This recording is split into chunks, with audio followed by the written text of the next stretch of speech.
বৃহস্পতিবার সকালে বোলপুর পৌরসভায় আচমকা অভিযান চালায় বোলপুর থানার পুলিশ। এডিপিও অর্পিত আর পারাক এবং বোলপুর থানার আইসি সুদীপ্ত মুখোপাধ্যায়ের নেতৃত্বে পৌরসভার জন্ম ও মৃত্যু শংসাপত্র প্রদানকারী দপ্তরে এই অভিযান চালানো হয়।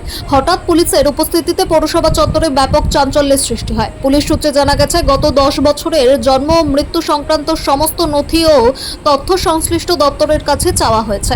বিভিন্ন রেজিস্টার, রেকর্ড ও নথিপত্র খতিয়ে দেখা হচ্ছে বলেও জানা গিয়েছে।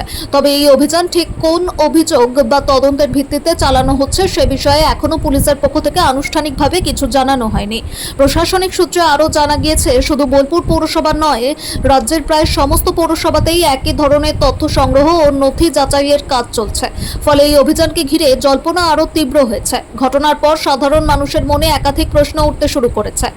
জন্ম ও মৃত্যু শংসাপত্র বিভাগ ছাড়াও পৌরসভায় অন্যান্য দপ্তরে কোনো অনিয়ম বা দুর্নীতির অভিযোগ রয়েছে কিনা তা নিয়েও শুরু হয়েছে আলোচনা।